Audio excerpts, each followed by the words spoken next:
happens now? You know what happens now. You're quickly becoming a legend. What's up, everybody, and welcome to Real Time for the Real Everyday Movie Fan. I'm Josh Williams. And I'm Ryan Murphy with your vodka here.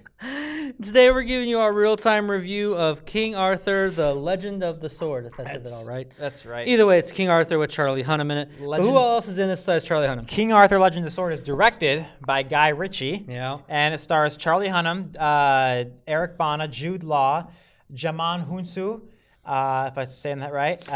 It's been around for 20 years, but it's still...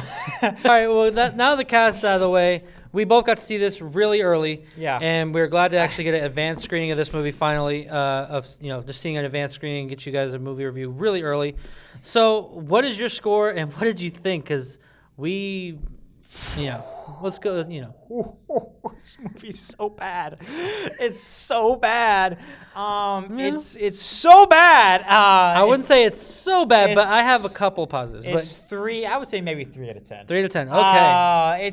And honestly, it's just. First of all, right off the bat, I'm just gonna get this out there. It has nothing to do with the story of King Arthur.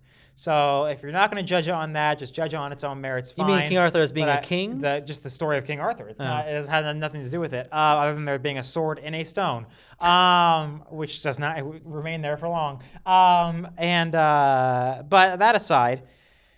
And also kind of the other sort of real thing that, if you're a fan of Guy Ritchie's style, which immediately just started kind of itching the nerves in my head, then you might not mind it in this movie. It seems out of place, but then again, it's something that's his own and it's different. But this movie pretty soon, I feel like, just started taking all the shortcuts it can. There's no... Forget plot. There's no sense of scene progression. There's no sense of... there's the middle way through the movie, they cut half, it's like the most aggravating thing I've ever seen. It's like they cut half of what could be a potentially cool scene out because it would take too long. And it's like, wait, what just happened? And it's like, and then the climax, there's stuff going on that you have no idea how it... I think you know what I'm talking about. There's one thing that happens when, we're building towards the climax, and it's like, wait, what? Yeah. And it's like the whole Makes movie... you kind of scratch your head because it didn't really allude to that at all, at all. It's the whole movie. It's just like, I don't even understand what's going on. They're going here, they're going there, and I don't care. It's just, it really just made me sick. I think I walked out of the theater. You said, what did you think? There's a representative there from Warner Brothers. And I said, I don't think there's enough bad adjectives in the English language to describe really this utter piece of trash that I just watched. And I remember looking over at the rep, and she's kind of looks at him because a lot of people are coming out saying they enjoyed it. Yeah, it was pretty good. I was like, and that's one of the problems I had. They're promoting this movie, and it makes it give it the illusion that it's supposed to be just this fun action, film that's not supposed to be very thought provocative or dramatic or intense in its storylines, but how Guy Ritchie developed some of the scenes, it makes it seem like it's supposed to be a very dramatic, heartfelt story, and you're supposed to really care. Nothing like Fate of the Furious, where you're not even really going to care about the story. You're just there for just the fun. Furious, actually, but you know what I mean. But you know what I mean. They're not trying to be dramatic. They're being an action film. Yeah, but Fate of the Furious got really dramatic at times. it's like, whoa. But you know what I mean. Is this still a Fast and the Furious movie? But this is being promoted as kind of like a fun action film. But they're promoting it's like a very serious tone film. Now, I gave it a score. I'm giving it a... Oh, I got you. I was okay. I gave it a 5 out of 10. And it's not going to be a fresh score by any means, but there are a couple things I liked. Okay. To start off the bat, I will say, before the, King Arthur logo came up in the opening scene of this movie, the opening, 5-10 minutes of this movie, I actually thought was pretty freaking well done. It was really well directed. The action sequences are great. But then all of a sudden, once it hit, the name King Arthur came on the screen, and this weird song came on. Yeah. I'm not really spoiling anything for anybody. But I'm just saying, of, it really, right after that opening title comes up, it lost me. Mm-hmm. After that, there was a lot of poor decision making as far as telling the story, directing style.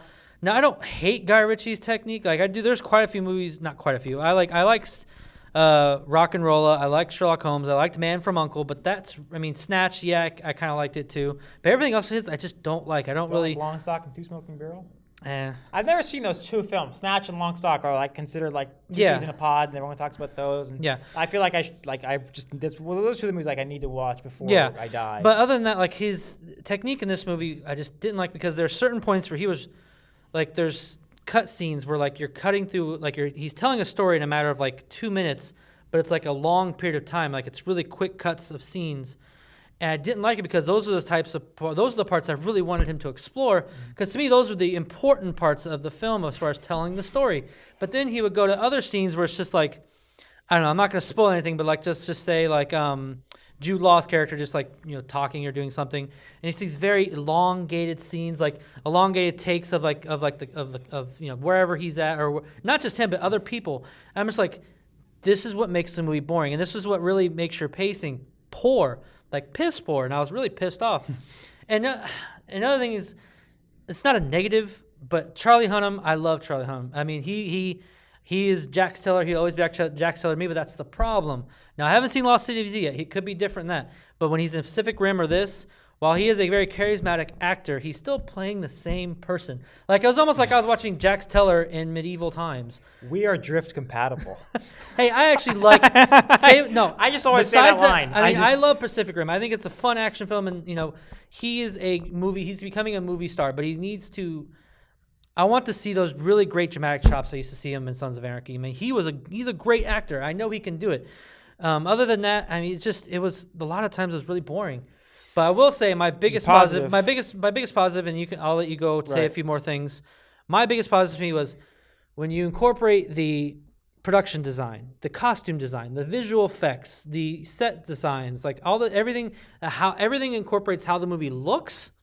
It's pretty awesome. It's probably one of the best looking films I've seen in a long time. Just how it looks, but under that surface, there's nothing there. It's all flash and no substance whatsoever for this film.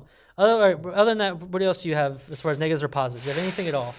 Positives, I actually thought the score was pretty good. When it's not the score panting. Was good. It was. Like, because there's like this, like, first of all, this is one of the few movies that the music in the trailer is the music in the movie. Yeah, so go check out the trailer, and that song is sort of like one of the 5-6 trailers they released. I mean, I'm not going to get the right one. It's a very important part of this. But there's like this, and that's like cool for like 5 seconds, and they just kind of overdo it. But that aside, there's a really strong, almost like metallic score, a very unique score to this movie. Yeah. Some people might feel it's way too out of place, but it's definitely creative. Times there will be. It's definitely creative, and it's definitely Daniel Pemberton is the guy who made the score for this movie, who is an up-and-coming composer. I think we'll see more of him a lot in the future. And so. I will say there were certain scores that really really added to a scene, but then there was a lot of the scores that really just it made you feel discombobulated. Like you're just almost like, this does not fit in what this song does not fit in what you're trying to show. Mm-hmm. And that was a big problem for me. But anything else, overall thoughts, and would you recommend it to the audience? No, I would not recommend it to the audience. Maybe it's not as bad as I remember. Even I've been like the last week, I was like, was it really that bad? Maybe I should watch it again, see if it really was that bad. We'll see. We'll try and see it. But I mean, as far as what I thought coming out of the movie theater was,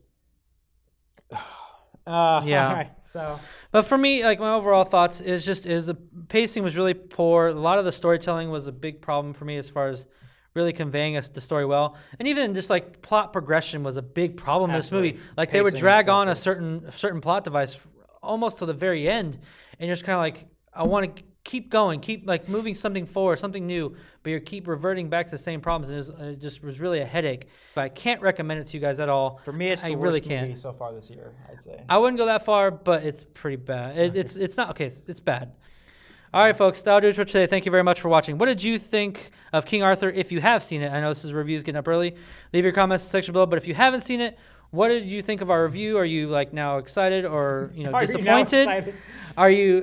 Who knows? Who really knows? I mean, are we? Like that guy hates it. Must be awesome. We think we could be wrong. Leave your comments and tell us like, are you excited or not? And what are you looking forward to or not looking forward to? Also, if you like what you watched, then please click like, share, and subscribe to our YouTube channel so you can see more of our various content in the future. I'm Josh Williams. And I'm Ryan Murphy. And thank you for keeping it real with ReelTime.